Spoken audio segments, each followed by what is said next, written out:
ನಾ ಮಾತಾಡ್ಲ ಈಗ instruction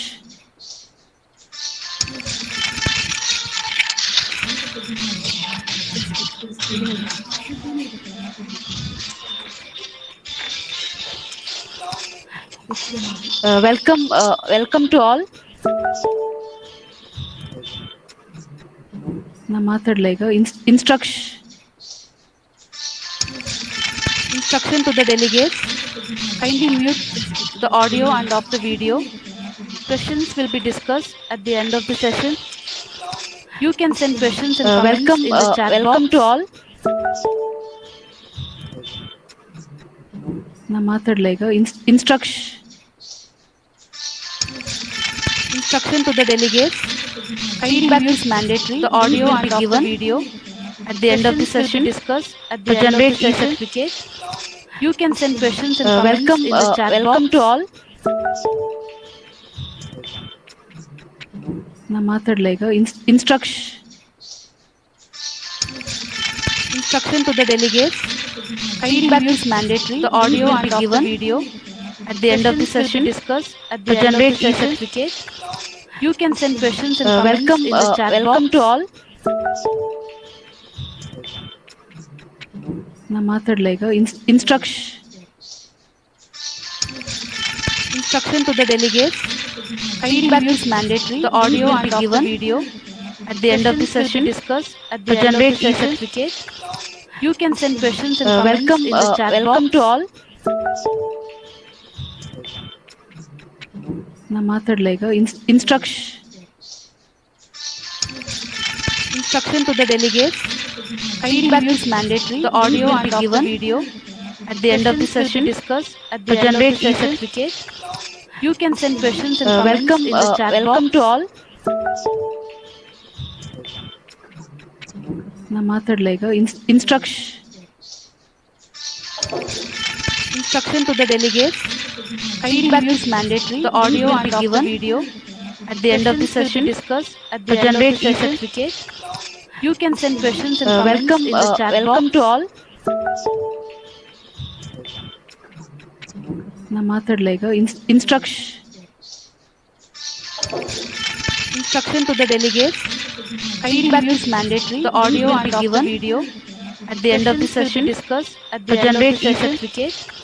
A You very can send warm good questions and afternoon to comments in the everyone. chat welcome box. to all. Today, webinar is hosted by NAC Criteria 6, Yenepoya Nursing ನಾ College, ಮಾತಾಡ್ಲೀಗ on instruction emerging trends in quality education, the role of IQAC Instruction to in the delegates. governance, leadership, and Feedback is management. mandatory. The audio and of the video Your active at the end of participation the is session important discussed throughout at the the end of the session. certificate. Right now, I You can remind send everyone questions and to comments unmute in the the chat microphone. welcome to all. Today, the webinar is hosted by NAC Criteria 6, Yenepoya Nursing College, ಮಾತಾಡ್ಲೀಗ on instruction emerging trends in quality the microphone, the role of IQAC Instruction for to the the delegates. governance, leadership, and Feedback is management. mandatory. On The this audio and of the occasion, video your active at the end of the participation is session important discussed throughout to the generate session. certificate. Yenepoya Nursing College, You can send everyone questions to and webinar comments and in the chat welcome box. to all. Principal of Administration, NAC coordinator, Yenepoya Nursing College. ಮಾತಾಡ್ಲೀಗ This is emerging trends in quality the microphone, the role of IQAC Instruction for to the the delegates. governance, leadership, and Feedback is management. mandatory. On The this audio and of occasion, the video your active at the end of the participation is session important discussed throughout to the generate session. certificate. Yenepoya Nursing College, You can send everyone questions to and webinar and comments in the chat microphone. box. Principal of Administration, NAC coordinator, Yenepoya Nursing College. ಮಾತಾಡ್ಲೀಗ This is emerging trends in quality the microphone, the role of IQAC for the governance, leadership, and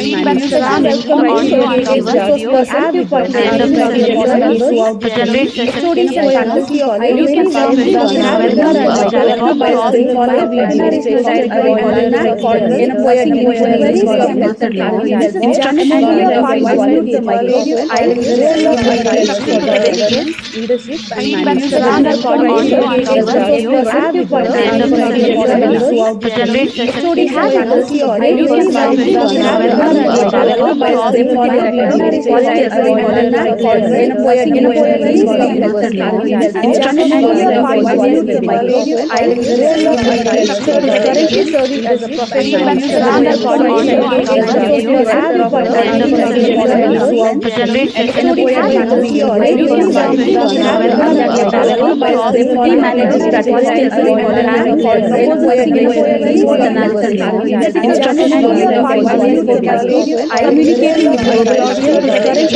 mandatory. The audio and of the video Your active at the end of the session participation discussed throughout to the generate session. certificate. You can send questions and You can send comments questions and in the comments chat in the chat box. Communicating with the audience is correctly serving as a professional. followed by National University for the National International completed its primary and higher ideology to currently serving as a professional standard foundation of government as a contacting the generation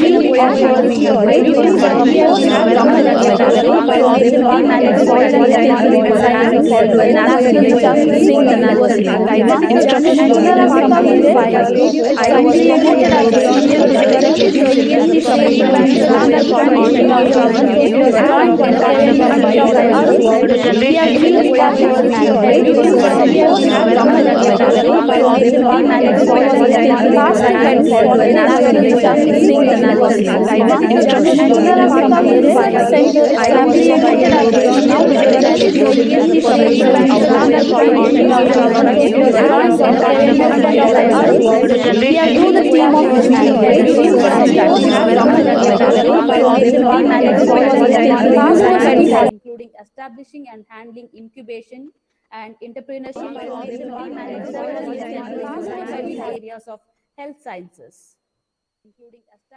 He has been a member of various task forces formed by the government and private agencies and professional bodies, organized and attended several training programs, and also represented and delivered keynote addresses in national and international forums. The very recent being the part of UNSDG Health Summit held at Geneva. He has received national and international awards for the outstanding work.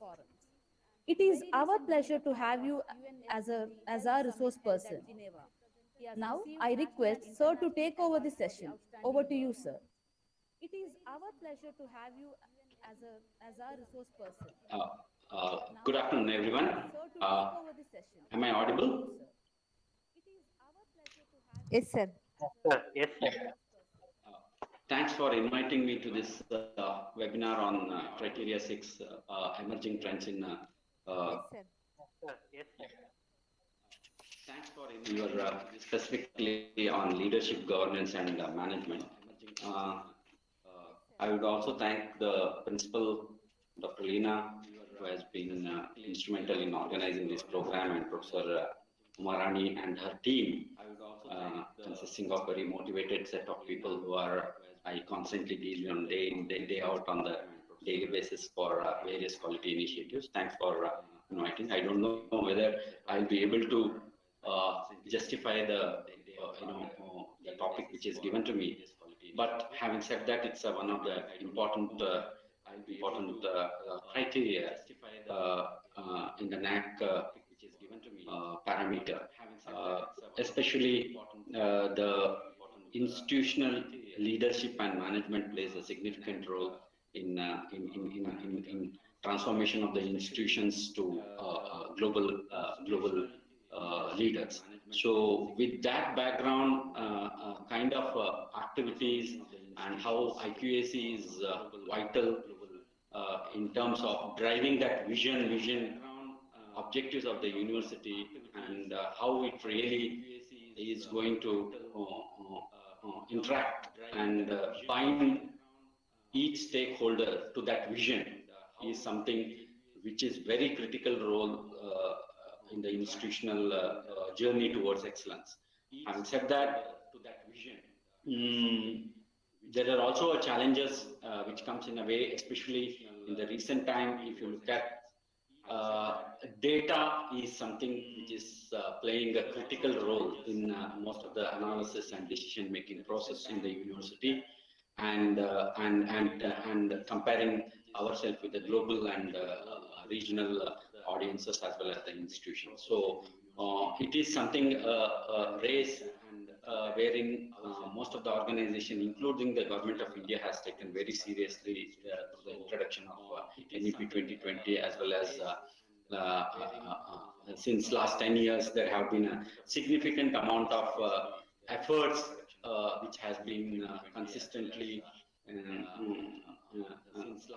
being focused on in terms of quality of the institutions in this country to match to those global standards. So having said that, it's not easy and it is not very encouraging to hear that our institutions still have not reached those global standards, because none of our institutions are in the world top 100, or neither they are in top 500, I mean to say, in terms of global rankings or quality indices.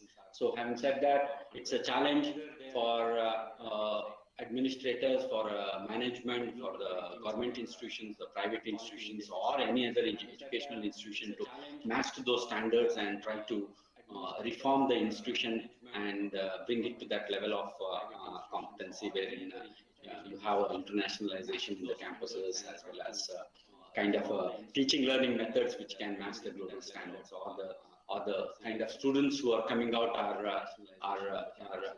matching the benchmarks which are laid down by the global standards. So this is what, with that opening remarks, I would take you to some of the key. I have a very few slides. I don't want to talk too much on slides, so I have put up a very few slides, and I would happy to take more question and interact with you, because I would be happy to queries, answer those queries which are of real concern in terms of, because the governance and leadership and management plays a very critical role in terms of driving the vision and excellence of the institution. I will just make up a small presentation. I will show you a couple of videos as well as some slides which I have made. So I would like to share my experience with those things, so that you can always look at how IQACs are functioning, what are their roles in terms of driving this vision towards excellence, and how they really are taking other institutions, how the competition is, how strong the competitions are, and how are we going to match their standards? Where is that money which can take us to that level of function? So these are some challenges. I would like to take you to my presentation with that introduction. Where is that money which can take us to that level of function? So these are some challenges. I would like to take you to my presentation with that introduction. Where is that money which can take us to that level of so these are some challenges. I would like to take you to my presentation with that introduction. Is my screen visible? Yes, sir. Visible. Yes, sir, it is visible. Yeah.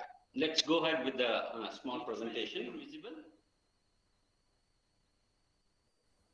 Yes, sir. Visible. Yes, sir, it is visible. Yeah. Let's go ahead with the small. Yeah. If you look at the agencies, this slides shows you about what are the quality assessment agencies, why it is very important, because I don't want to talk too much basics, what is quality, how it plays a role, how it has to function, and all those things I will not touch upon, because it's too primitive to talk about basics about what is that. Let us come directly into what are these agencies which are involved in assessing the quality of the institution, educational institution. Basically, you have three set of parameters under which quality parameters are assessed by the third party, or from the external agencies, or from the even from the internal point of view.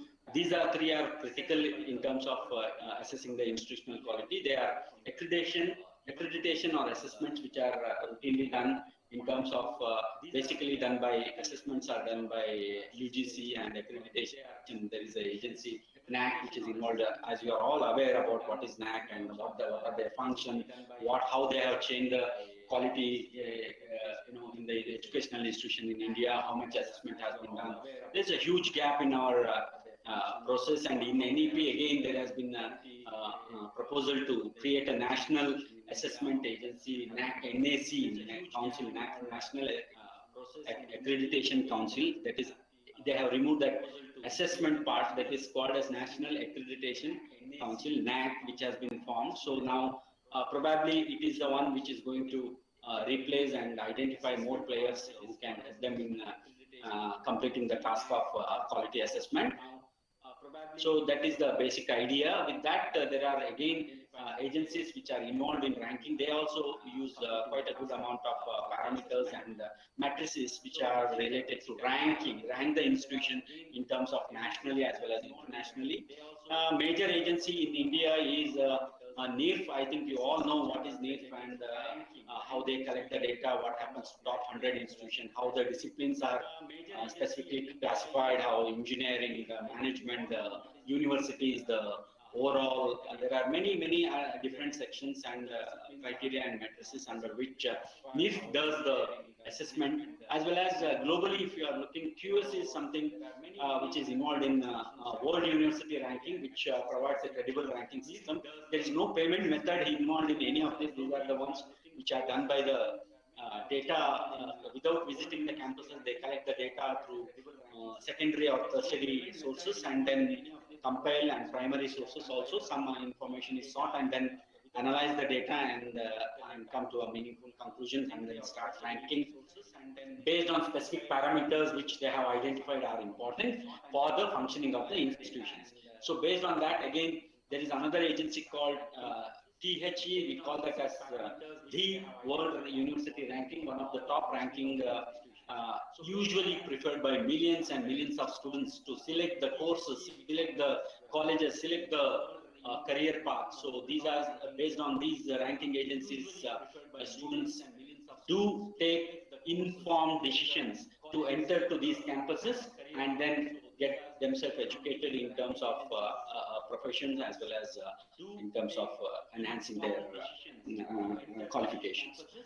Next agencies which are we generally call is the ratings, a little bit lower way of looking at it. And there are again organizations like QS Asian, IGOG. QS IGOG is something, it's a new recent phenomenon where you are going to rate the institutions on programs as well as departments. It's very it can be a exercise which is going into an individual department levels. So these are three something which are very critical quality parameter assessment agencies globally as well as nationally. I would see why your governance, why your management, why your leadership becomes extremely important in driving the vision of quality in the organization. I'll show one video from a QS as well as one video from a THE ranking, so that you have a benchmark. What is a benchmark? What we are looking at? What is our vision? What is excellence? So let us see them and then come back to the forum again and discuss ranking, so that you have a benchmark. What is a benchmark? What we are looking at? What is our vision? What is excellence? So let us see them and then come back to the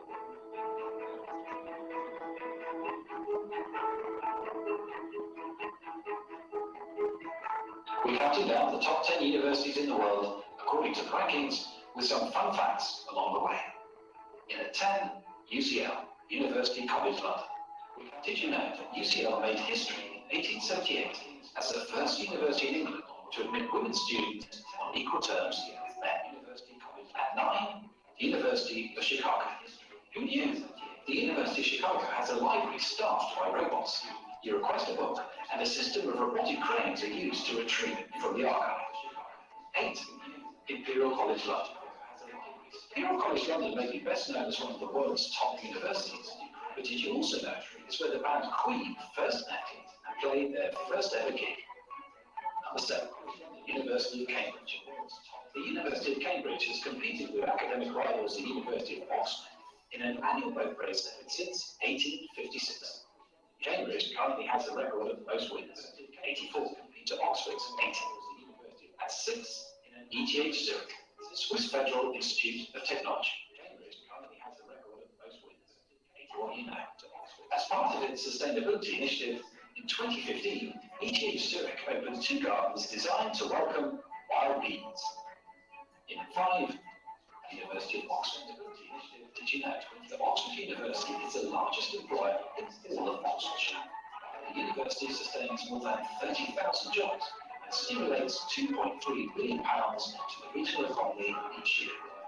At 4, California Institute of Technology, Caltech. Fun fact, Caltech's seismological laboratory is the world's leading source for earthquake information. It was featured in the movie San Andreas, starring Dwayne Johnson and Paul Giamatti. In 3, Harvard University. Did you know that Harvard's motto is veritas? It's the Latin word for truth. At 2, Stanford University. Bet you didn't know that graduates from Stanford have gone on to create some of the world's biggest companies, including Google, Nike, and Netflix. And at one, Massachusetts Institute of Technology, MIT. Did you know you could become a certified pilot at MIT?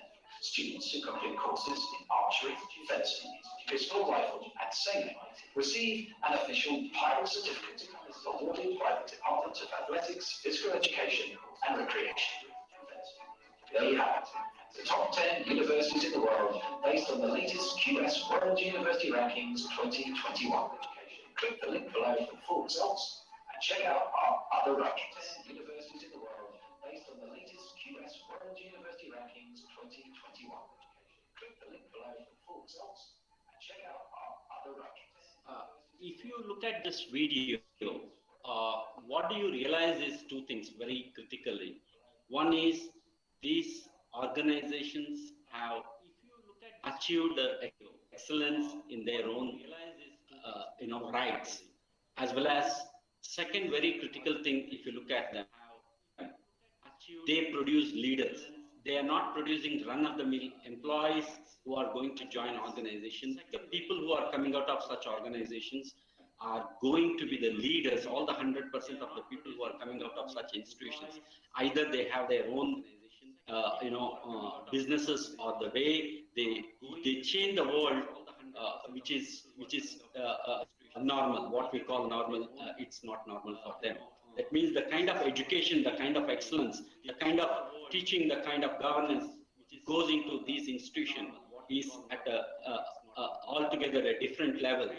Transformation from the normal student into a leader happens in this institution. That's the difference between the institutions what we are talking today here and the quality what we are talking today in our institutions, and the institutions which are ranked in top 10 or top 100 or top 500, that they go on to produce leaders who drive the world's economy. I think this is the difference between the institutions. So they also get the degrees what we get. They also have facilities, access, everything what we have. They are also.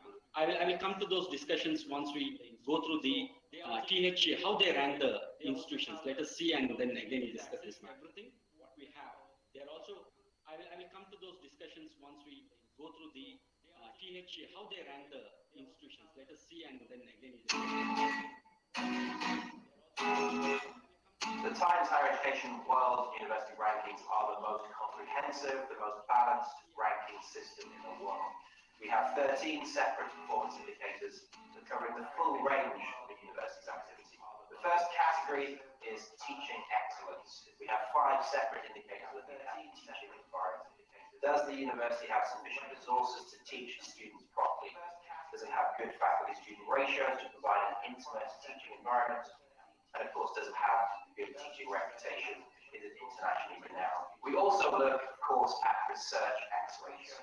We look at citation impact, examining 12 million research papers, 60 million citations to look at how influential each university's research is. We also look at the university's reputation around the world. We look at its productivity of producing high-quality research papers, and we look at its research income. So we look at the university's international research collaboration. We look at its ability to draw in international talent amongst the faculty. And most importantly of all, we look at the student community. Does it have a diverse, rich international student population? Knowledge transfer is a unique feature. We look at a university's interaction with industry. How successful is it in attracting income from business and industry? And that's our quick summary of the rankings, but you can find out much, much more online at thewr.com. From business and industry.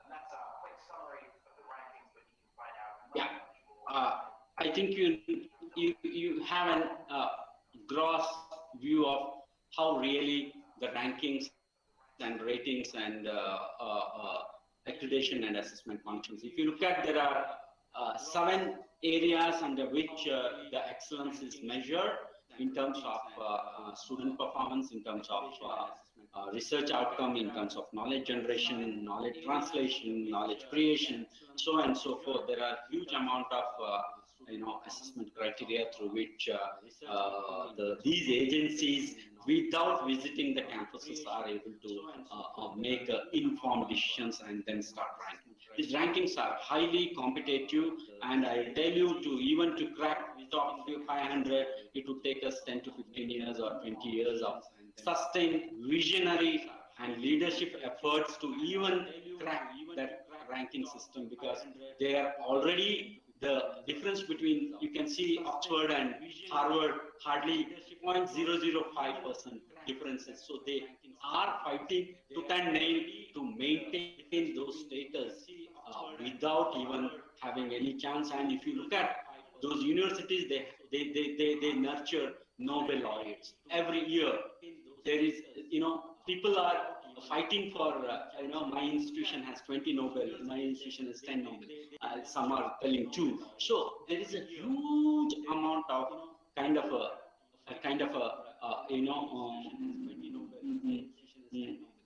fight in terms of academics, in terms of getting industrial partners, in terms of translation, in terms of knowledge creation, in terms of publication. Ultimately, that's what I said, these are the people who go on to build the careers of students and transform them into the normal human beings and leaders who can lead. That is what I want to impress upon you, saying that whatever we are trying to do should be benchmarked against these institutions. If you are really thinking that I want to, my vision, I have to create a vision for the institution, I have to create a mission for my institution or for my university, then you should always look at these benchmarks and then see what are those parameters, how can I change. If you look at the amount of money spent on each student, if you look at per student 1.6 lakhs dollars is the amount what is spent on each student. We hardly spend 20,000, 30,000 or 1 lakh rupees or 1.5 lakh rupees on the government, be it a government institution or a private institution. So we are no way very close to the kind of amount which is spent in terms of training, skilling, as well as kind of transformation of these students. As well as those 100 institutions, if you talk 100 institutions, if you look at the age of the university, the age of amount of they are already established institutions with 100 years of history. More than 60% of them are with 100 years of history. So it would be a challenge for a new institution even to reach that level of benchmark themselves against the excellence which is already there up in that. But having said that, we can still look at that, because it should be, what I mean to say, quality cannot be an overnight exercise. Quality or leadership or governance cannot be it has to be a long-term vision, and it should be sustain itself in terms of finance, in terms of that spirit, in terms of teamwork, in terms of expecting the outcomes. So it cannot be fragmented. Vision cannot be fragmented. It should be a vision which is subscribed by every stakeholder of the university. Then only it is possible to even think of being in those rankings. So with that introduction, I will take you to the next slide. What are those things which are there inside those institutions? What they do really in the world-class institution? If you look at, first thing they look at is student excellence. Means the student excellence is something, as I said, it's a leadership which is going to be nurtured. How they do it, what are the parameters, what are the what are the teaching, learning, assessment methods which goes in, and how the student is transformed. That's something related to student excellence. And academic excellence is they are looking at something, all the academic activity. You have a choice, you have a multiple choice. You can choose to be you can select any kind of courses to upskill yourself or skill yourself or be a champion in those areas. You have a faculty excellence. The faculty who are going to teach you are the Nobel laureates, or a kind of competence which is very, very high, globally competent in terms of being a subject or being in a part of teaching, learning methods.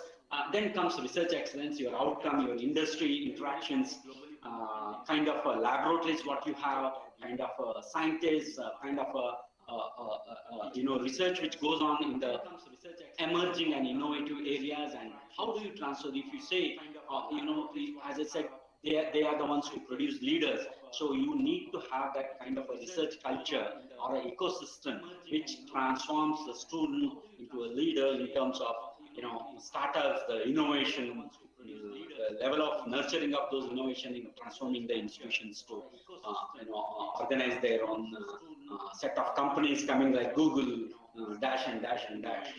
They come out of those institutions with those organizations which are going to be creating a niche to themselves.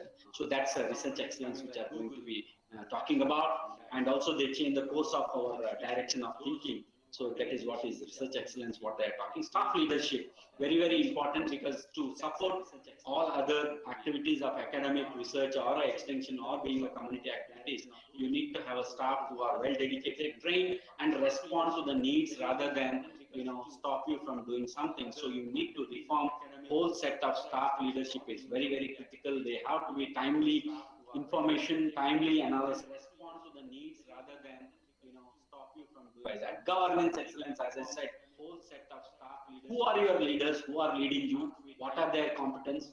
How are they inspiring people to do more? How do they inspire you to? What are the actions, short-term vision, medium vision, and the long-term vision of the leader? Is it not because just my tenure is over, I'm okay with that? See, if you are looking at an institution which has 100 years of standing, you are only a small part of it, maybe 10 years or 20 years, but your vision speaks for those 100 years, which is going to build the institution. So governance becomes how much money has to be spent on students, faculty, research, staff, etc. So those are going to be excellence in governance, which has to be the very, very key. Then comes internationalization. Internationalization brings diversity into the system. Internationalization brings your views and objectives will completely change, because you will be interacting with so many cultural people with different cultural background, different eating habits, behaving habits, genetic structure.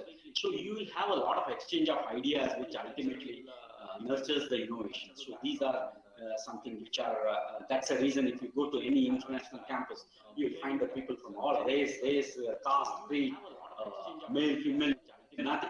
I mean to say, there is no distinction in terms of, those institutions. So that's the reason this becomes a global standing. So these are something which is expected. These are the benchmarks, critical benchmarks against which, if you are looking that my governance, my vision, my management has to see, then we have to see these as one of the top benchmarks to reach there. These are the excellences which are called as 7 pillars of world-class institutions. So next comes, how do you achieve these excellence? That's the reason we are coming to specifically governance, your leadership and management. Look at this. Achieving the excellence means what we should do. First, the important parameters of achieving excellence is autonomy and flexibility. You have to completely give an autonomy in terms of functioning, but with a lot of accountability. Autonomy with accountability is something very, very critical. You all new methods, you all new initiatives, you got new assessment, you give the powers and functions to those people, believe in them and try to give those responsibility, decentralize the system in terms of empowering people with accountability and flexibility. You give a lot of flexibility in terms of functioning, financial flexibility, administrative flexibility, appointing people flexibility to those leaders. So these become something which leads to ultimately to create that ecosystem of autonomy and excellence. They are very integrally, bound to each other. In terms of autonomy, in terms of academic, in terms of administrative, in terms of finance, you should. That is what is envisaged in the NEP, for example. In academic, they say teachers are the core people who are going to decide what should be taught to the student, what subject need to be taught, how it has to be taught, how it needs to be delivered, how it needs to be assessed. The teacher is in the heart of decision making, not the university, not the administration, which are going to tell what an academician should do. So that's the level of autonomy and flexibility given to the teachers in terms of achieving those excellences. That is what is emphasized. Administration, you are going to be more flexible. You are not. Administration is administration. You have to administer, not prevent people not to do something. Rather than it should be a more open system, ecosystem where it facilitates and encourages people to come back and take a guidance and then implement program rather than going into an unnecessary laws and regulations where try to stop people or try to regulate somebody. It is not regulation, it's administered for a sake of excellence. Then come financial. Most of the institutions have this problem of financial autonomy because flow of money doesn't come until and unless you reach that achieve. You people start believing in you. People start, having confidence that yes, this amount is spent on this and it's worth it and it leads to short-term and long-term outcomes. It's a very specific planning which needs to be. I think most of the institutions in Indian context are financially deprived or are in a state of too much controlled under the administrative act. So there is a even though they are linked to each other at the same time, it needs to be autonomous and it needs to be flexible, but with the accountability which ultimately will lead to this is what a simple slide which explains this whole thing. How should we look at those parameters? Then comes there is somebody who called as very very critically, he used to call it Eldridge criteria for performance excellence in education. This is something which each institution should look at the moment you say governance, the moment you say management. We are looking at this Eldridge criteria where he specifies set direction and student-focused learning environment has to be created, which is very, very critical to achieve that excellence indicators. Set visible values and high expectations. You have high expectations with the outcomes, and then you see whether we have really reached that expectations or not. Then creation of strategies and systems and methods to achieve those excellences, 7 excellences. You have to create those strategies and systems and methods. Who is going to do? That's the role of a leader. You call so-called leaders in the system are going to deliberate, brainstorm. They are not going to sleep for a few days, for a few months or a few years till they are successfully implemented those projects or strategies or methods and ensure that they achieve those excellence parameters. Stimulating the innovation and building knowledge capabilities is something wherein it's very, very important to support that system because that is the newer and emerging areas of research, and you have to have an ecosystem which stimulates innovation and builds knowledge capacity and builds. That's the reason if you look at those 10, 20, 30 or 100 those institutions, they do have laboratories which, for example, Caltech has a laboratory called Jet Propulsion Laboratory which drives the NASA. The NASA is driven by Caltech. I mean to say that Jet Propulsion Laboratory is driving their space capabilities. And I should inform you today, I'm happy that they are willing to collaborate with us, with this institution tonight in terms of having an association with the Jet Propulsion Laboratories. We are happy with that. Next is encourage faculty and staff to be very creative. Give them the opportunities to exhibit that and try to motivate them, incentivize them. Not only through money, that's not the only thing. Giving finances doesn't motivate many times. It is only a short-term goal of motivating faculty. A long-term strategy should be there regarding career path and regarding the future of those faculty, how they see this institution as their career in this institution. They have to be given they start feeling own these institutions and start contributing to the organizational vision and mission. That's very, very critical. Then responsible to all stakeholders. Bring that transparency in terms of functioning. Don't talk something in front and don't do something behind. So you try to bring that transparency so that all are responsible. There, the faculty, the leaders, the students are also they are also very transparent in terms of communications, in terms of bring that ethics, their guidelines, the policies, which are action oriented as well as the performance oriented. So bring that kind of accountability into the system. That is what they are looking at. Involvement of senior leaderships in planning and review of the organizational performance. Performance assessment should be a routine parameter, and IQAC plays a very, very critical role in terms of not planning but review and performance. Yes, but now recently even IQAC data collection organization is extensively using for making a decision, informed decisions and policy formulations, which is also a good sign that there is a seriousness about involving these kind of leaderships into organization structure. Then identification of capabilities, as I said, it's not only encouraging, you need to identify the talent, and in each faculty, every student, every stakeholder in the institution are important. Identify individually those things and try to support them. Probably they will be performing at their level best. Okay, this is something on that.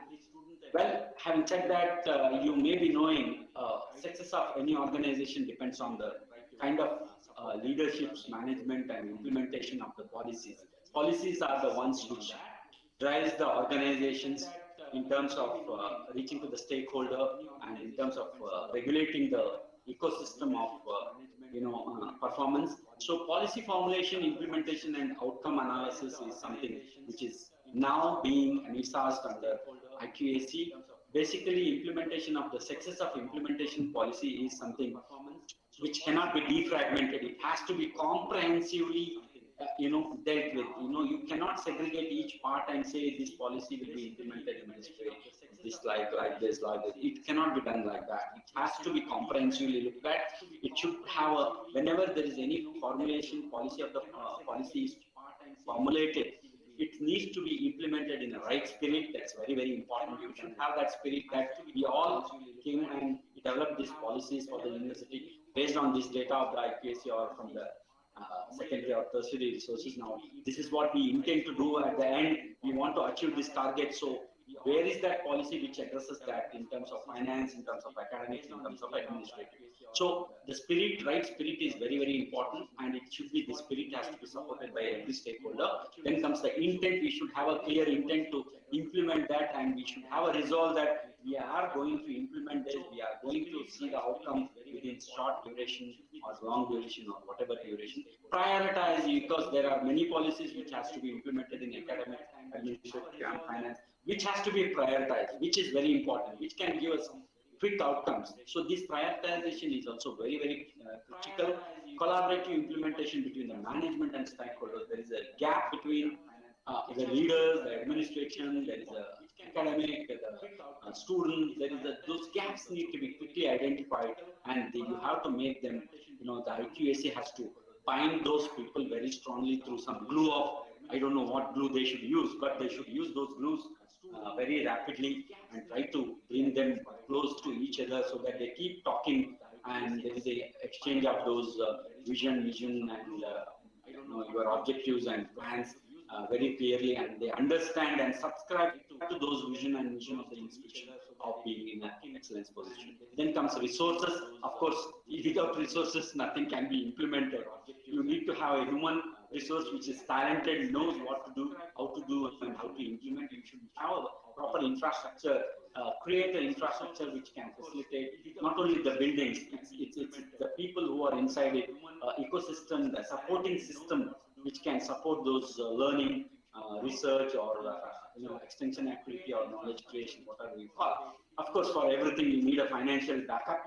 You need the huge amount of money to be spent in terms of you should not go, oh, I am only 1 year, I should get the outcome. No, it cannot happen. Whatever money you are going to spend, it needs to be well planned and prioritized and dispersed in terms of priority, and then see an outcome. Of course, analysis and review should be a part of any single policy or initiative, which need to be very, very critical, not human centric, or not this cannot be of the individual centric. This should be of the process centric in terms of outcomes. So the outcomes should be very clearly laid out. This is what I am expecting, and this is what is being done, and whether it is in the right path. If you say that it's not going to, abandon and come back again with a new team of people who can renew these ideas and get you to the next level of implementation. So this is what IQAC should be doing in terms of, if it is subscribing that, I will take you to the system of quality assessments, or doing something matching those. So what is the IQAC as a facilitator? What it can really do? It can help in creating a vision and objectives translation. See, vision, objectives are generally the activities of a leader who has a very clear vision, who intend that I have to have a people who can drive this vision, and my vision is this, and this is what I'm going to do. How do you do that? When you have that, the translation of this vision happens through this IQAC and the team and those leaders who have been part and parcel of these organizations. There is something called participative management, which brings in a lot of accountability in terms of everybody should be managing the institution. It is not the leaders. You cannot keep blaming the leaders. Oh, he is a leader. He has not done anything. No, it is every individual who will be accountable and equally responsible for managing the institution. So they have to believe in that managing the institution at the different level of organizational structure. Each one has been given the roles and responsibility. I think there comes the participative management. It's not a single decision making process. It comes from top. It's from the pyramidal, the bottom, which makes a very, very critical foundation. So it becomes very important that decentralization should occur from that area, and the autonomy should be given to them. And this decentralization process helps greatly in coming out the implementing the processes. Then quality management, of course,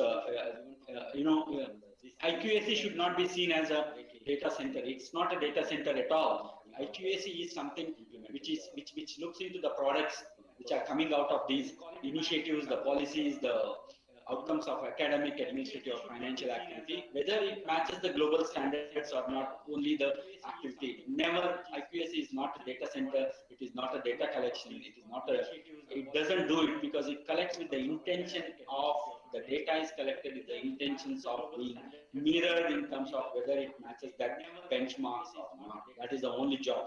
Don't see it as in a center for your data procurement. There is a statistical cells and different cells may be formed as far as data retrieval is concerned, but it's a management of the quality which is very critical by the IQAC. But general looking at the IQAC as a data center and just submitting some data or submitting something, you will get in through all these things, or a third party who can help you to create this data is not going to lead you any direction. Faculty and staff empowerment strategy. What is that strategy you have? What is the institutional strategy to empower faculty, empower the staff? How much training programs you are giving? How many incentives you are giving? How many conferences you are organizing or sending them? How you are facilitating faculty growth? How do you assess them? How do you train them in terms of outcomes, student outcomes? How do you see a feedback? How do you see? How do you orient them for the challenges of global standards? So these are something critically has to be done by them. Financial management, mobilization, grants for philanthropic needs. Feeds, it is written, I apologize for that. Needs, philanthropic needs. Basically, what we do is management of finance is something very, very, as I said, it's very critical. The organization doesn't run through management or governance, it runs through its own resources. That should be the motto, that it should be a self-resource generating center. You might have seen Oxford contributes to the number dash billion pounds. That means universities have to be a center for generation of that kind of a funds. How they generate?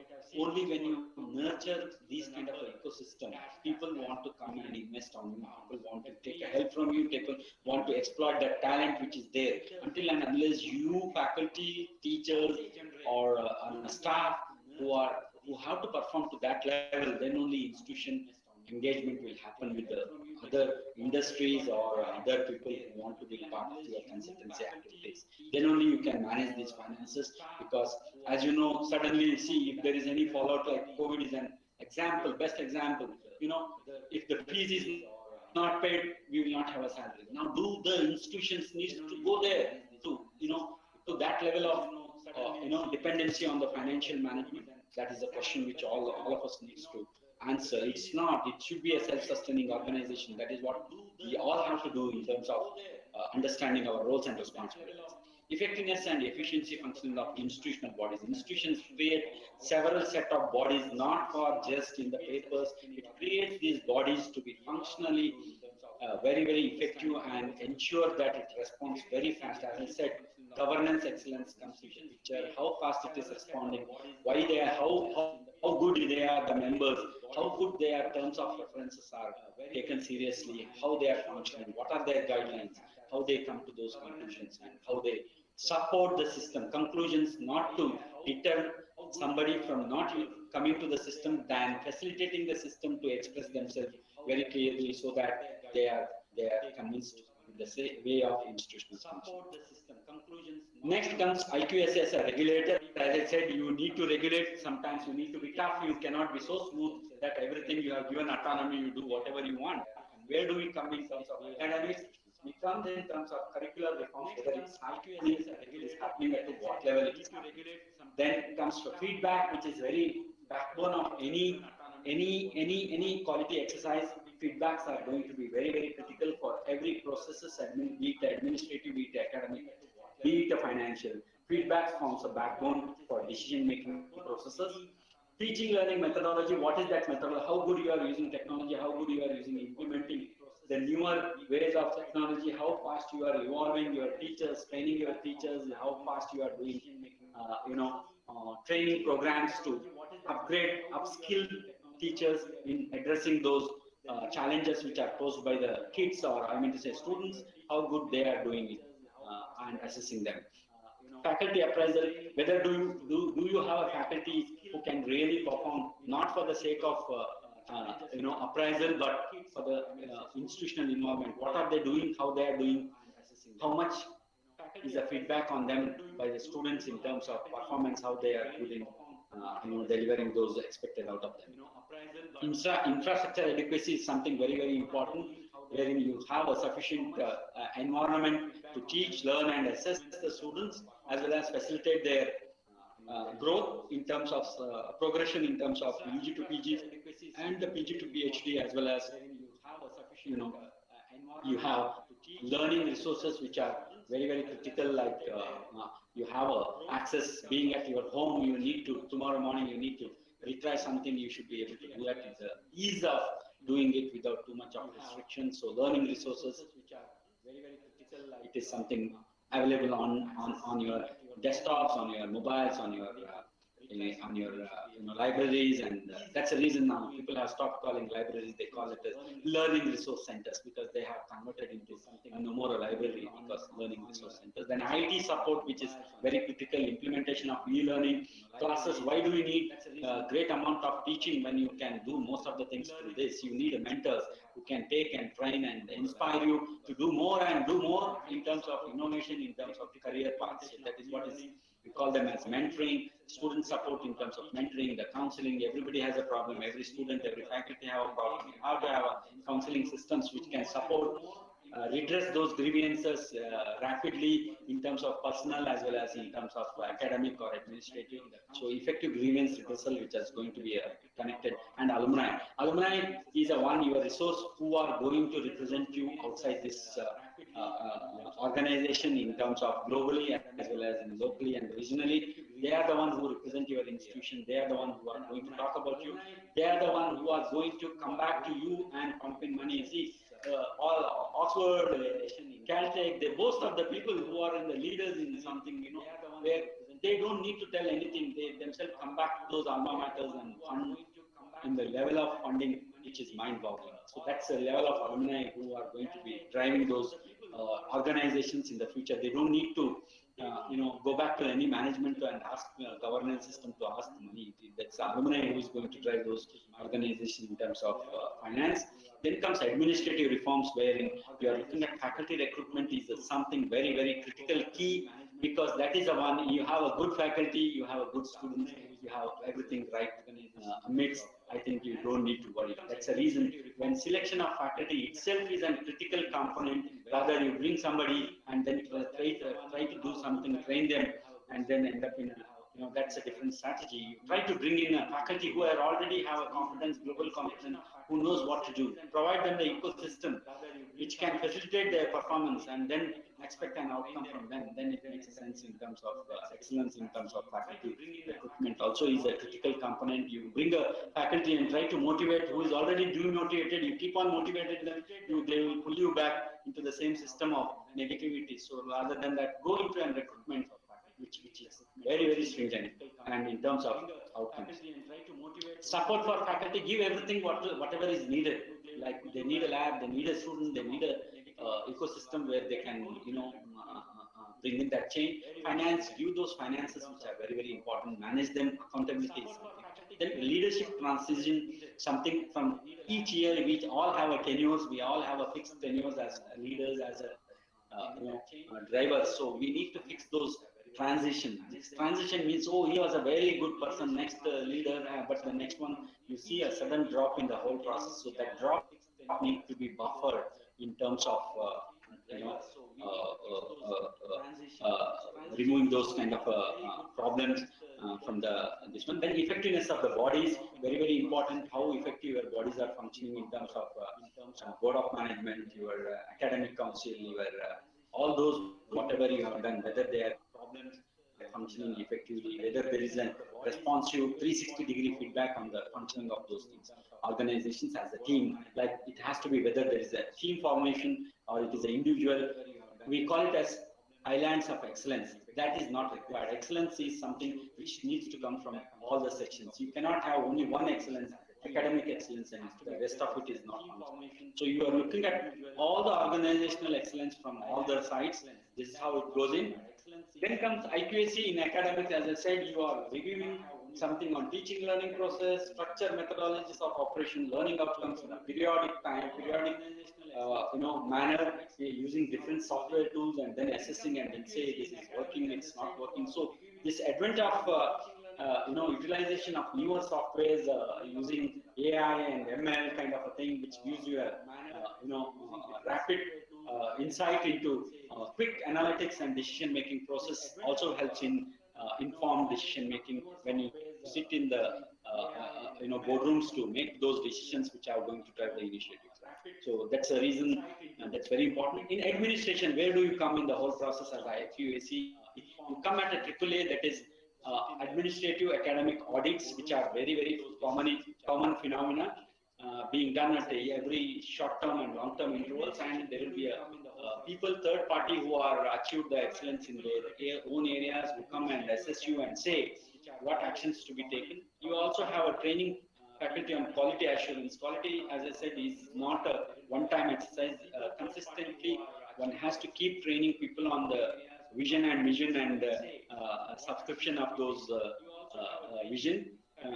And we have to keep training faculty in those quality assurance. Collaborative quality initiatives, as I already mentioned earlier, you need to bring in that collaborative efforts to tie those people, and the right people, right time, and the right action, which leads to an outcome. So that right is going to can be decided by IQAC at some specific point of time and say this is the right thing what we have to do. We have to collaborate this organization to bring in that change. Otherwise, your growth is conventionally going. You want to jump somewhere, you need to collaborate and bring that value addition into the system. Then comes participative management. I don't want to speak about it. I spoke a lot about participative management. Then policy development also, I think to that extent I have spoke about it. Niche participation is something, participation in ranking, ratings, it has to be done by IQAC, because you need to look at the data which is coming in from various places and give that direction to the management, to the governance leaders, to make the information. Other quality audits has to be done. There are many different kinds of quality audits which has to be done. Each process, each functioning of the university or educational institution need to be monitored. That monitoring is done by these quality audits on the regular intervals. Gender equity is something which need to be very strongly, advocacy has to be done on these issues to the leaders regarding gender, attaining the gender equity in the campuses. And strategies for mobilization of funds. The funds cannot be, as I said, it cannot be only one side it is spending, coming from one source and then spending at one source. It should not be there. There should be a clear strategy and planning regarding where to get those funds, from where it is to be mobilized, how it should be dispensed, who should be given what, where it is to be given, and what should be expected. So these goals and clear financial mobilization activities from the third party, from the society, from NGOs, from the funders, from the government, etc., should be very clearly outlined. Then performance appraisal system, as I said, it should be very, very critical. It's a tenure track based, which is also envisaged under NRF.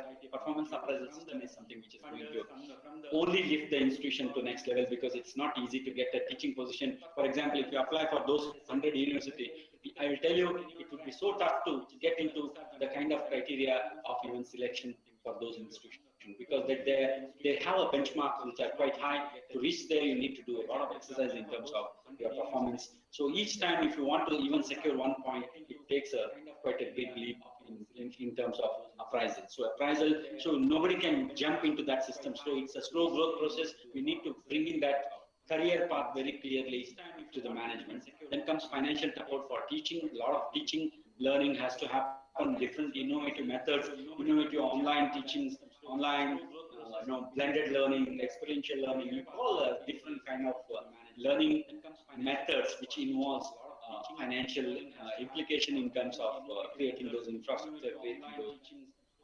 For example, you say, I want to have online courses to be developed. So it needs a huge amount of financial creation of the studios, creation of the ecosystem which can meet the global standards. So all these are involving a lot of financial activity. Institutional strategic plan, which is 5 years, 10 years, 15 years, where you want to compete, with whom you are competing, where is the competition? First competition is with ourselves.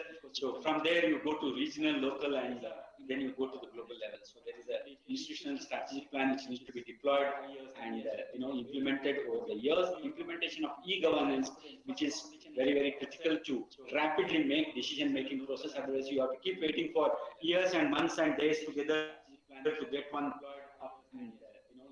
come to you and make a decision, then call meetings, and then you keep on doing this, go on front and come back and go front again. So this keep happening to quickly take those decisions, implement parallelly the e-governance where everybody gets the information at a given time and there is a feedback immediately, and then you reach a conclusion and then you implement. So the delays can be clearly, more than saving some papers. It's a rapid decision-making process which happens through e-governance, and accountability sets in. You can go back, see your data, what has happened earlier, and post-accreditation, after accreditation, sustaining quality is something very, very challenging for any institution. Once you reach that stage, you should not come down. Probably to go up, what are the new things which has to be done? So a lot of initiatives which has to be taken, that is done by this IQAC. Then orientation on quality issues, because we keep talking quality, but who has to speak? The end stakeholder are the students and teachers who has to speak about the quality, and they are the ones who are actively going to the society, who are going to be the outcomes of the institution. So they have to be oriented towards what is the importance of those quality and how they are going to perform. So this is what in administration. I'll finish with 1 or 2 slides more because I'm done with my time, I think. IQAC in establishing an enhanced quality culture. First of all, it is not the infrastructure, the beautiful building like White Houses to be built. The first thing you have to build your mental infrastructure, build your faculty mental infrastructure, build your student mental infrastructure, build your leaders infrastructure, governance infrastructure. That is very important. Mentally prepare yourself to prepare to the global standards. Understand it very clearly what is required, what am I really doing, what is my accountability. At the end of the day, what is that I have achieved in the whole process. Keep thinking for 10 minutes in a day as a quality time of the whole day of 8 hours or 6 hours. What is that I have done? That gives you basically purpose, and that purpose you see whether I am so sincere to that purpose and whether I am able to deliver what is anticipated per day. I am getting, this is the money and what is going to be per day if I calculate, and really am I worth of getting that amount for my qualifications and the work what has been delivered. It is something which we all need to look at, and does it benefited the student in any way, the stakeholder or the leader or whatever you are. That is one thing. Then comes vision and conviction to do our duties, which is very, very critical. The moment you start thinking this, you start maturing academically, you start maturing administratively, you'll be a much better people when you wake up in the morning and come back to your work with a great amount of positivity. Look at the vision of the institution. Look at, rather than going to my salary slips or going back to my NAC officers ask some data. I need to work on this. I think we need to do away with these things and see what is really required. Identification of gaps and goals that has a potential to grow in light of present and future challenges. Future challenges, as you said, how rapidly we could be able to adopt the technology in last 6 months. I think it's evidence. The schools, there is no more requirement for the schools. There is no requirement for the college. We can run now in principle the colleges for 3 days, physical colleges, and just give your teaching through online mode, assessment through online mode. To create the ecosystem of being in an academic setup, just have those 3 days coming in, talking to each other, talking to the friends, talking to the people, exchanging ideas. I think institution can have a different way now onwards for delivering. That's what I mean to say is, you create an innovative ecosystem to yourself because you have a problem. So always try to see those as the challenges, as the opportunities, and try to grab them, those gaps, and then build on it and create a new kind of ecosystem in the academy. Then participatory nature, as I said, everybody, all the stakeholders. Without stakeholders' participation, no quality exercise is complete. It's only a statutory requirement of somebody like UGC, MCI, DCI. So we keep on talking about all these things: the chairs, the tables, the space. I think we need to come out of these things. No quality. Look at the content, what we have delivered to the students, what we have expecting from the students, what is management of the leaders who are expecting from us and is being in delivering the content. So, how do you see? I see a leadership as a visionaries, and they have two ways of functioning. One is formal and informal. Informal, it is more a structure and mechanism of decision making, where you have a self-appraisal forms. You keep on filling the forms, you submit it, and then there is a calculation. I will tell you, in the best universities, they don't ask for any forms. Your profile itself, your day-to-day profile itself is available on the websites, the activity. Nobody collects the data for you. Nobody reviews. It's all. For example, if I want to assess somebody, I go to Google Scholar, or I go to your Scopus profile, or I go to your this one profile for that year. I automatically analytics puts me there and says, see, his scientific credibility is this. Academic, he goes to the feedback system, takes there the feedback, and then that's all. We keep filling the forms lifetime, and ultimately we don't know what is the outcomes of this. I'm not ridiculing the system, but it's a system which is a very formal one. Selection and development of senior leaders as administrators is very important. Experience has a lot of impact also in terms of motivating the leaders who are young, and then you need to form that ecosystem with the experience as well as the vigor in which the leadership.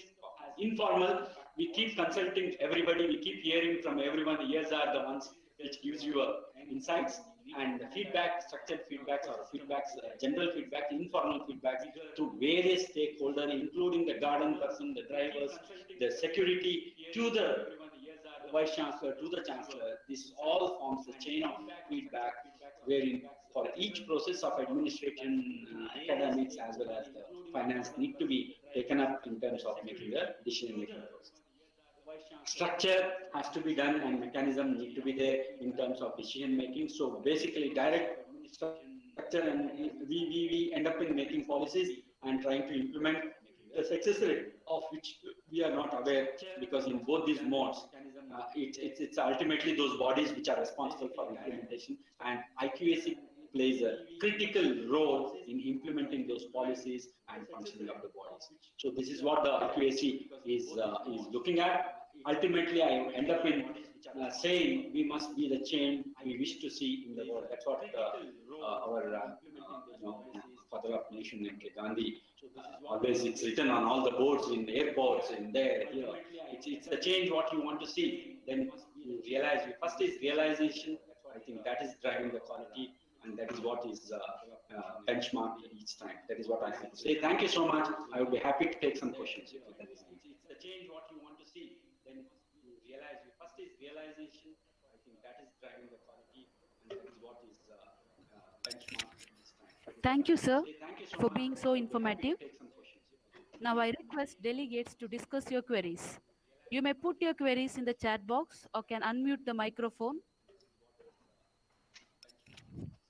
Thank you. Here, there are some questions in the chat box, sir.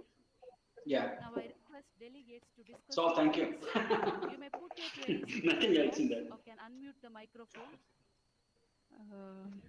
Anything specifically? Here, there are some questions in the to elaborate on effectiveness and efficiency of functionality of institutional bodies. Nothing else in that. Yeah. Really, what do you mean by effectiveness and efficiency of bodies means? See, to see the decentralization process, you have created various bodies. The body starts from the highest decision-making body of the university is the board of management, which is ultimately the decision-taking body, which has a three multiple role, that academics, administrative, and financial. All the three functions are carried out by the board of management. This is the one which is comprehensively formed, and this is going to very important, that body, because it takes a decision on the vision and the finances as well as structures which need to be there to implement the program. So from there it starts to decentralization again. It goes to academic council, which is only talks more about academics, the new programs, implementation of the new programs, and meeting those curriculum, the teaching learning methods, assessment methods that matches with the global standards. This is what the efficiency or effectiveness academic council should bring in. So that's a functional role of the academic council. Next comes planning and monitoring boards. There are many different boards. There are faculties. We call them as faculties, which is headed by the unit heads or the principals or the deans who are responsible for that specific subject. It has external members who gives the feedback, and effectively that feedback is collected from all the stakeholders and then deliberated in that body, curriculum committee, and then they make a decision, and then it is implemented through academic council and board of management, because it needs a finance, it needs to have something. So there is again decentralization of the autonomy in terms of functioning there, and those people who are there, they need to be very clear what is the why these courses, why we have to do the changes, why the enrichment has to be done, why the revision of the syllabus to be done. So those parameters need to be elaborately discussed, so that you are coming up with something which really going to change the course of routine functioning. So what I mean to say, at each administrative as well as academic levels, there are bodies, there are cells, bodies, units, and as well as committees, and there are many other organizations which are formed for the smooth functioning and decentralization, and that need to be grievance redressal, for example. Now, grievance redressal cell should be so effective that any grievances, formal or informal, to be immediately taken up, and there is a mechanism, protocol, how they have to handle it, how they have to respond, when they have to respond, how fast, where it has to go, and what is the outcome. Go back 360 again, collect the feedback, and then address those issues effectively. If not, it has to go to the next level. So there are many ways and means through which the effectiveness should be gotten. So that is what is meant by that. Then anything else? If not, it has to go to the next level. Yeah. There are many ways and means through which the effectiveness should be gotten. So that is what is meant by that. I am not able to hear. Can you repeat the question, please?